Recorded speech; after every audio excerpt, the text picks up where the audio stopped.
beamy Max, just a regular guy in his late 20s.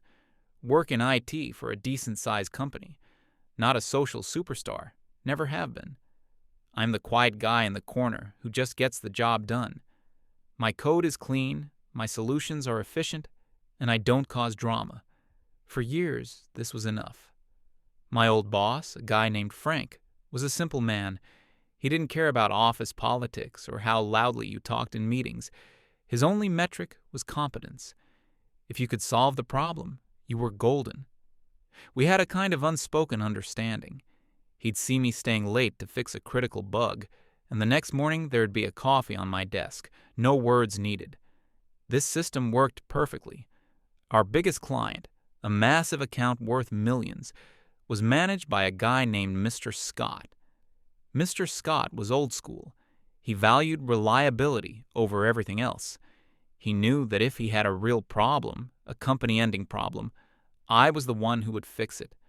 I remember this one time, maybe a year before everything changed. A new software rollout went catastrophically wrong. The entire client-facing platform for Mr. Scott's company went down. They were losing money every second. Panic in the office. People were literally running around. Emergency meetings were called every 30 minutes, with managers just shouting at each other. Lots of finger-pointing, lots of loud brainstorming that produced nothing. I just put on my headphones, tuned them all out, and dived into the server logs.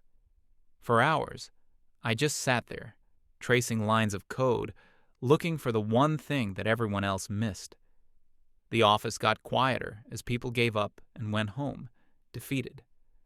Around 2 a.m. I found it, a single misplaced character in a core configuration file, a tiny mistake that had brought the whole system to its knees. I fixed it, ran a dozen tests to be sure, and pushed the patch. The system came back online. Everything was stable. I wrote a short 2-sentence email to my team and Frank, explaining the issue and confirming the fix. Then I packed my bag and went home. The next morning, I came into that familiar coffee on my desk. Frank just walked by and gave me a quiet nod. That was his version of a parade. A few minutes later, an email popped up.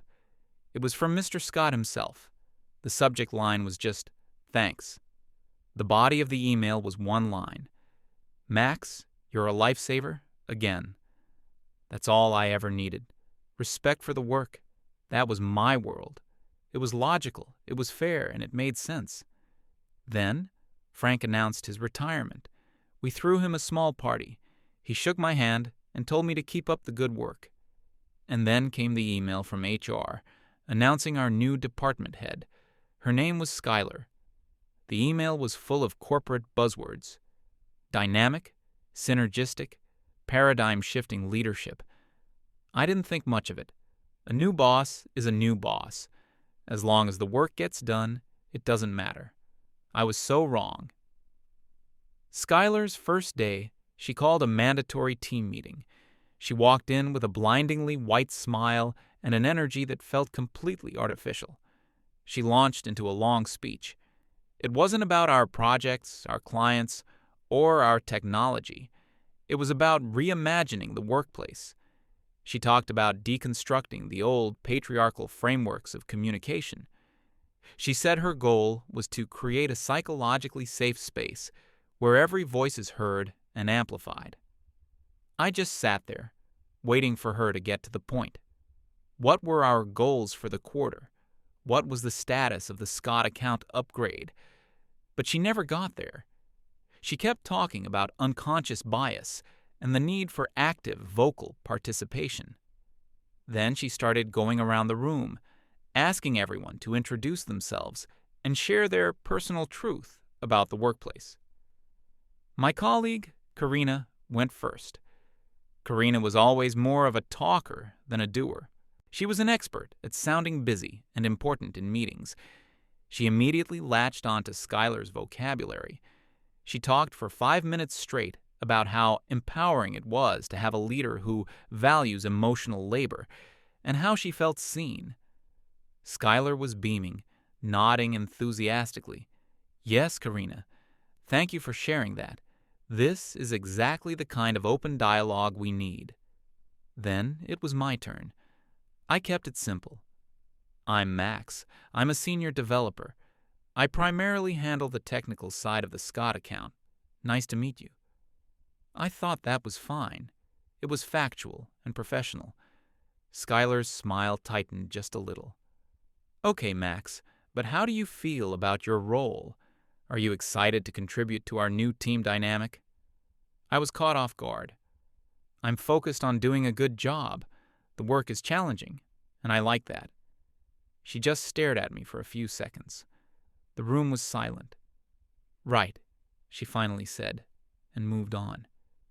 But I could tell I'd already failed some kind of test. That meeting set the tone for everything that followed. The very next week, Skylar introduced mandatory morning check-ins. Every single day, we had to sit in a circle and share our emotional state and our intentions for collaborative success. It was a nightmare. It was an hour of wasted time every single day. Karina, of course, excelled at this. She would talk about feeling a little anxious about a deadline, but so grateful for the team's supportive energy. She'd praise Skylar for her transformative leadership that allowed her to be vulnerable. Skylar would eat it up. Thank you for that vulnerability, Karina. That's true strength. When it was my turn, I'd just say something like, I'm fine, planning to resolve 3 tickets today. Skylar started targeting me openly. Max, we need more than that. Your brevity can come across as dismissive. It's important that you share your feelings with the team. Your silence creates an unsafe environment for others who want to be open. I tried to explain that I'm just a quiet person, that I express myself through my work. She cut me off. That's a very outdated and, frankly, problematic viewpoint. It comes from a place of masculine emotional suppression. We're trying to build a healthier culture here. The rest of the team just stared at their laps. No one wanted to get in the line of fire. It just got worse from there. She started critiquing my emails. I've always written very direct, concise emails. She called me into her office and showed me one I sent to the team. Subject: server patch complete. The patch is live. No issues found. She told me this email was aggressive and cold. She showed me an email from Karina on the same topic from a week before. Karina's email was 5 paragraphs long, filled with exclamation points, smiley faces, and apologies for the tiny disruption the server maintenance might have caused. Skylar told me, "See? This is how you communicate. It's warm, it's considerate. It shows you care about the team's feelings." I told her that my email conveyed the necessary information in 5 seconds, while Karina's took 5 minutes to read and said the same thing. Her face went cold. Your focus on pure efficiency is a symptom of toxic masculinity, Max. People are not machines. You need to start considering the emotional impact of your communication style. It was like living in a different reality. My entire career was built on being clear, efficient, and reliable. Now, all of those traits were being branded as toxic. The work started to suffer. With an hour wasted every morning and endless meetings about feelings and communication styles, things started falling behind. Deadlines were getting tight. Karina, who spent all her time talking about work, produced very little actual work. I found myself quietly picking up her slack, fixing her mistakes late at night just to keep the projects from derailing. I never said anything. I just did the work. That's what I always did. But Skylar only saw what happened in the meetings. She saw Karina talking, so she assumed Karina was working. She saw me being quiet, so she assumed I was not contributing. One day, there was a minor issue with Mr. Scott's account. A new feature was buggy. Karina was assigned to lead the fix. I saw her code. It was a mess. I knew it wouldn't work. In the team meeting, I tried to gently point out the potential flaws. I think there might be an issue with the database call in that new function. It could cause a memory leak under heavy load. Skylar immediately jumped in. Max, It is not constructive to criticize a teammate's work in a public forum. Karina is leading this, and we need to trust and empower her. Your comment feels like you're trying to undermine her authority." Karina looked hurt. "I really put a lot of thought into this, Max. I feel like you're not respecting my process." I just shut up. There was no point. I told myself, fine, let her do it her way. It's her project. Of course, 2 days later, the system crashed, under heavy load, just like I said it would. Mr. Scott was on the phone, and he was not happy. Skylar called an emergency meeting. Karina was in tears, saying she felt overwhelmed and unsupported. Skylar put an arm around her. "It's not your fault, Karina. The pressure was too high. We need to foster a more supportive environment." Then she looked at me. "Max, you have the most experience with this system. Why didn't you foresee this and offer more proactive support to Karina?" I was stunned. "I did. I warned you about the memory leak in the meeting 2 days ago." Skylar shook her head. "No, you made a critical comment. You didn't offer a collaborative solution. There's a big difference. You saw a teammate struggling and chose to let her fail to prove a point. That's not how we do things here." I felt a rage building inside me, something I hadn't felt in years, but I just pushed it down. I said nothing. I just said, "I'll fix it." I stayed up all night, again, rewriting Karina's code from scratch. I fixed the bug, optimized the feature, and deployed it. The next morning, the system was running perfectly.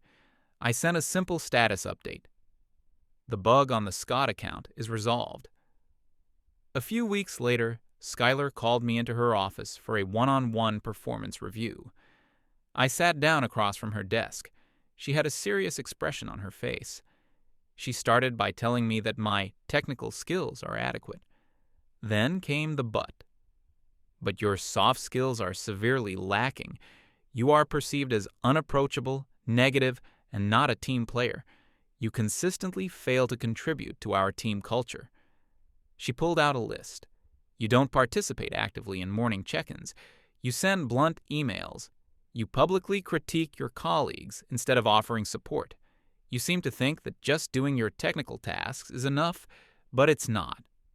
I tried to defend myself. "Skylar, my performance has always been measured by the quality of my work.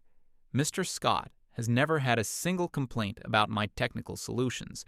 I've closed more critical tickets than anyone else on the team." She held up a hand to stop me. "You keep bringing up Mr. Scott. That relationship is a relic of the old boys club culture we are trying to move past. It's not healthy for one client to be so dependent on one person. It's a systemic risk." She leaned forward, her voice becoming soft and condescending, like she was explaining something to a child. "Max, I know change can be hard, especially for men who are used to a system that rewards stoicism and lone wolf behavior. But the world is changing. The workplace is changing. To succeed here, you need to learn to be more open, more vulnerable, more collaborative. You need to do the emotional work, not just the technical work." I just sat there, listening to this complete nonsense. She was describing a world that had nothing to do with building software and solving problems.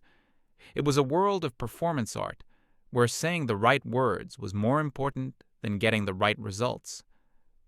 I realized in that moment that I could not win. There was no logical argument that could break through her ideology.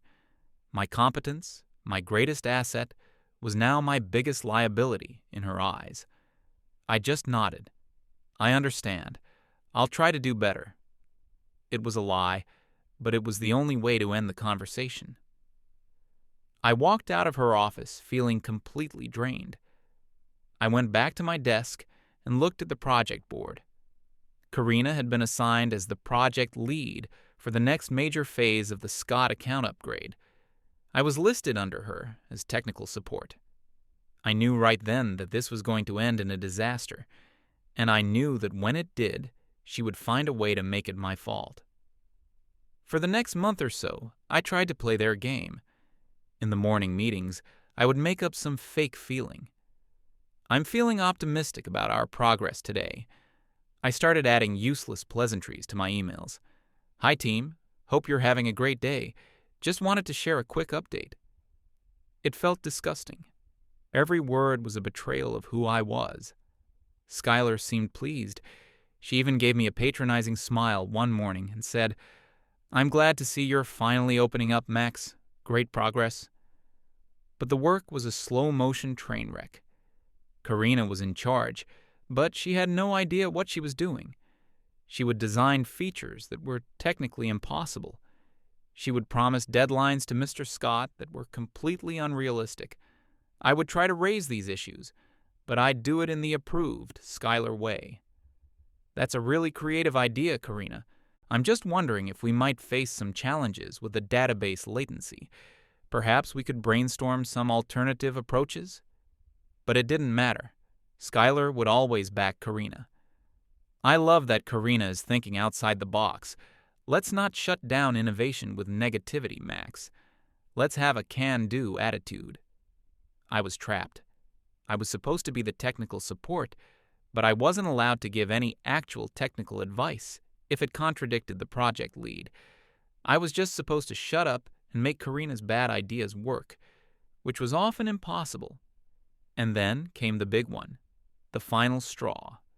The company was trying to land a huge new contract extension with Mr. Scott. It was the biggest deal in our department's history. The entire thing depended on a successful presentation of the new system upgrade we'd been working on. A week before the final presentation to Mr. Scott and his board, it became clear that the core feature, the one designed by Karina, was fundamentally broken. It was slow, it was buggy, and it crashed under any significant load. Panic set in. This time it was real. Losing this contract would be devastating. Skylar's cheerful corporate facade finally started to crack. She called an emergency meeting, and for the first time she didn't talk about feelings. She just looked at the team and said, "This has to be fixed, now." Karina burst into tears, saying the pressure was too much. Everyone looked at me. The room went silent. Skylar looked at me, her eyes pleading. The mask was off. She was scared. "Max," she said, her voice barely a whisper, "can you fix it?" I just looked at her. I thought about everything that had happened over the past few months, the public shaming, the lectures, the condescension. I should have said no. I should have said, "This is the collaborative environment you wanted. Collaborate your way out of it." But my work ethic, the very thing she called toxic, wouldn't let me. Mr. Scott was my client. I had a responsibility to him. I just nodded. "I'll do it." I didn't go home for 3 days. I slept on a couch in the break room for a couple of hours each night. I threw out everything Karina had built. It was unsalvageable. I started from scratch, using the original, stable architecture. I worked like I hadn't worked in years. I coded, I tested, I debugged, I drank gallons of coffee. The rest of the team left me alone. They knew they'd just be in the way. On the morning of the presentation, with about an hour to spare, I finished. The system was not just fixed, it was better than ever. It was faster, more stable, and more efficient than the original design. I ran the final diagnostics. Everything was green. Perfect. I sent a one-line email to Skylar. "It's ready."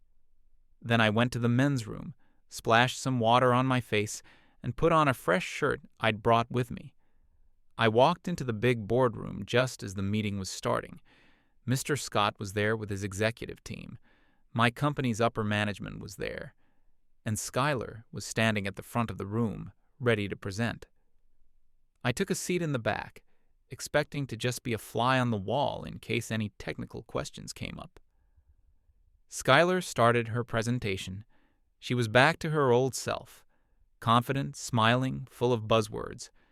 She talked about the incredible journey of collaborative innovation that led to this new system.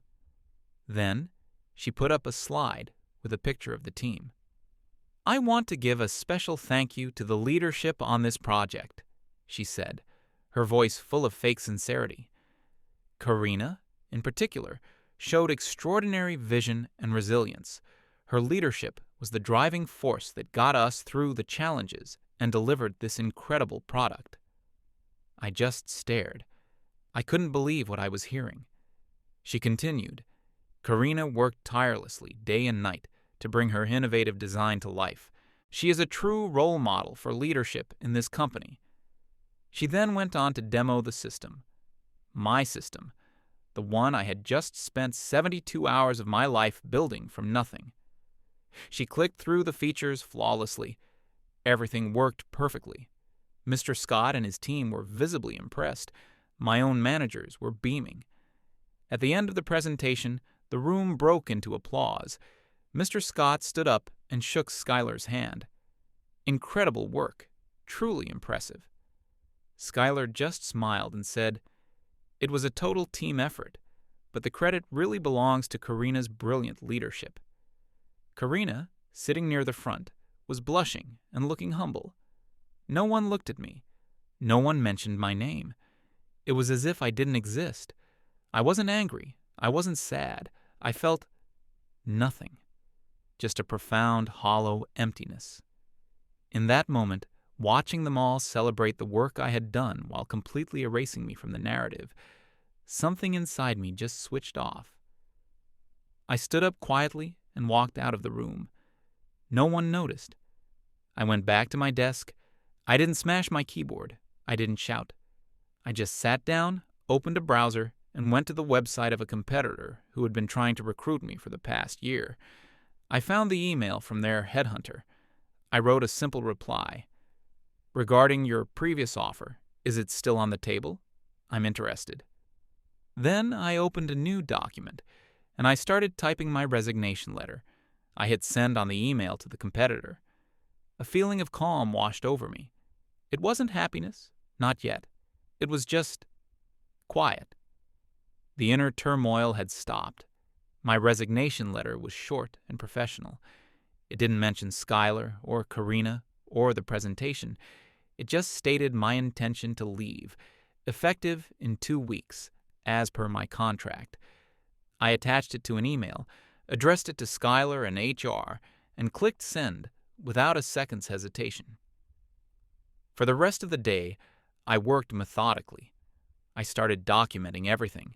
Every system I had built, every custom script I had written. I laid out the architecture of Mr. Scott's entire platform with detailed notes and warnings about potential pitfalls. I knew no one would be able to understand it, least of all Karina, but I did it anyway. It was professional. It was the right thing to do. Skylar didn't come to my desk. She didn't call me into her office. She just sent a one-word reply to my resignation, acknowledged. It was clear she was happy to see me go. I was the rock in her shoe, the one piece that didn't fit into her perfect collaborative puzzle. The next morning, she made the announcement at the daily check-in.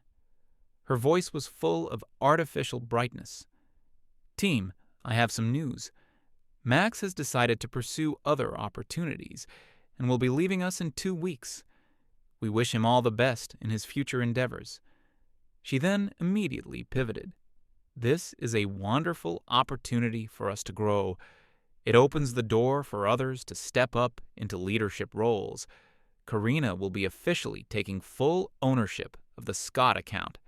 I have the utmost confidence in her ability to lead it with the collaborative spirit our team values." Everyone mumbled some polite good lucks in my direction.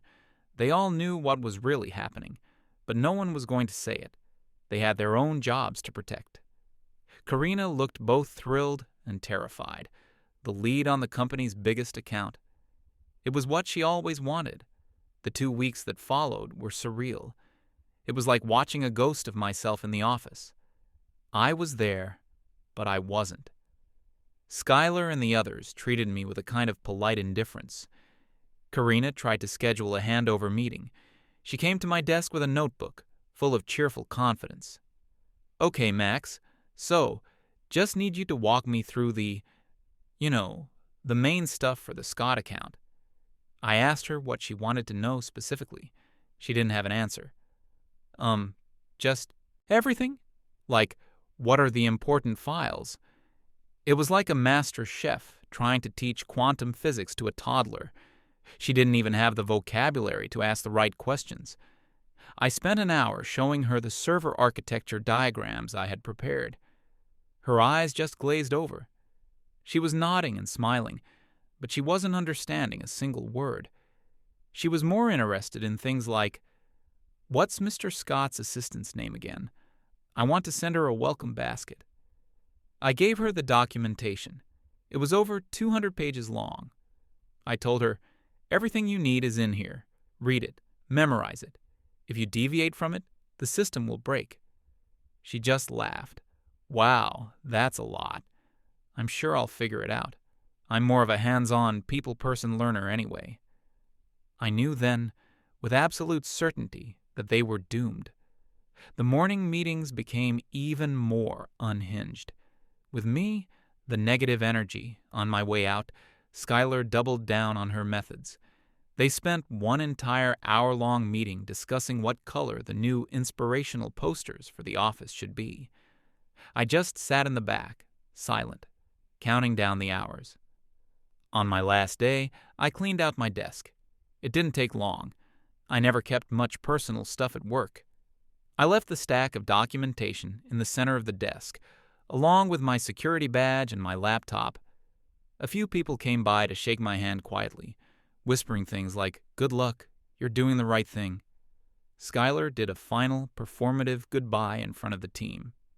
"We'll miss you, Max. Don't be a stranger," she said with a big fake smile. I just nodded and said, "Take care." I walked out of that office and never looked back. I felt a weight lift off my shoulders that I didn't even realize I had been carrying. I had a week off before starting my new job. The competitor had been thrilled to hear from me. They didn't just match my old salary, they beat it by a significant margin. During the interview, their CTO, a guy who was a legendary programmer, spent an hour just talking code with me. He didn't ask me how I felt. He didn't ask me about my communication style. He asked me how I would solve a complex scaling problem. It felt like coming home. I spent my week off decompressing. I went hiking. I read books. I didn't think about work at all. Then, on the Friday of that week, my phone rang. It was an unknown number. I almost didn't answer, but something made me. "Hello? Max? It's Scott. Mr. Scott." I was surprised. "Mr. Scott. Hello. How are you?" "I'm confused, Max. That's what I am," he said. His voice was all business. "I've been trying to reach you for 2 days. They keep forwarding me to some woman named Karina." I took a breath. "I'm no longer with the company, Mr. Scott. Last Friday was my last day." There was a long, dead silence on the other end of the line. I could almost hear him processing the information. "They let you go?" he finally asked, a note of disbelief in his voice. "I resigned," I corrected him. Another pause. "Why?" I thought about how to answer that. I could have told him everything, but that wasn't my style. "It was just time for a change in direction," I said neutrally. He didn't buy it. "Cut the corporate talk, Max. I've worked with you for a decade. You're the most no-nonsense guy I know. What happened?" So I told him. I didn't tell him with anger or emotion. I just stated the facts. I told him about the new manager, about the focus on feelings over facts. And I told him about the final presentation and how the credit for my 72-hour rescue mission was given to someone else. I just laid it all out, plain and simple. When I was done, there was another long silence.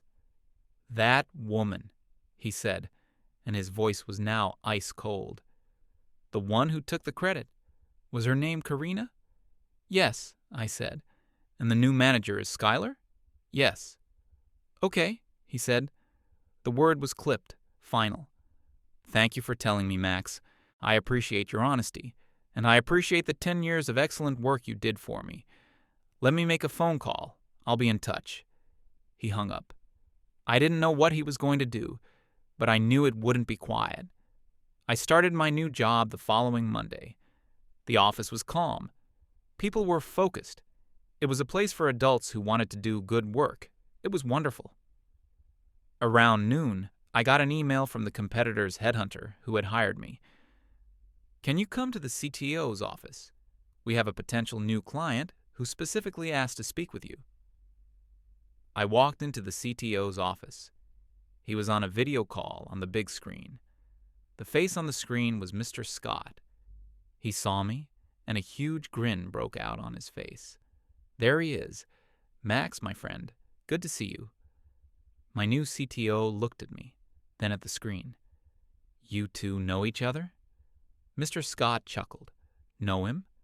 This man has single-handedly saved my company from collapsing at least 3 times. I was just telling your boss here that I've decided to move my business, all of it." He looked me right in the eye through the camera. "My contract had a key person clause tied to you, Max.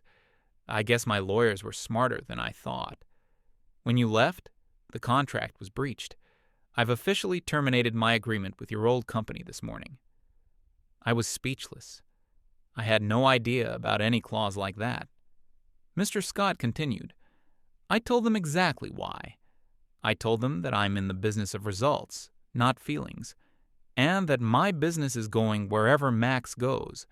So, the question is, does your new company want to take on a very large, very loyal new client?" My new CTO was looking at me with a mix of shock and amusement. He smiled. "Well, if he's good enough for you, Mr. Scott, he's good enough for us. We would be honored to have your business." The rest of the day was a blur of meetings. Lawyers, accountants, project managers. By the end of the day, the deal was in motion. One of the biggest client transfers in the industry. Later that week, I got a text from an old colleague. It was a link to a news article in a local business journal. The headline was about my old company's stock taking a massive hit after the unexpected loss of their largest client. The article quoted an anonymous inside source who described the management of the department as a toxic environment where appearances were valued more than competence. My friend added a message below the link. It was chaos here. When Mr. Scott pulled the contract, the CEO came down to our floor personally. He walked into Skylar's office, and they had a shouting match for 20 minutes. We could hear everything. "She was trying to blame me." My friend's text continued. "She was saying I wasn't a team player, that I was a disruptive element. The CEO wasn't having it. He told her he didn't care about buzzwords. He cared about the millions of dollars she just lost. They fired her on the spot. Security walked her out. She was crying. She had to carry her stuff out in a box." I read the message and felt a strange sense of closure. It wasn't about revenge. It was about balance. The world had been turned upside down, and now it was righting itself. The final text from my friend read, "Karina tried to take over the system after you left. She crashed the staging server within an hour. They reassigned her to writing the company newsletter. LOL." I put my phone down. I looked around my new office. It was quiet. The only sound was the clicking of keyboards, the sound of people working, solving problems, building things. My new boss walked by and put a coffee on my desk. He just smiled and gave me a quiet nod. No words needed. I took a sip. It was good coffee, and for the first time in a very long time, I smiled. A real smile. The work was all that mattered. It always had been.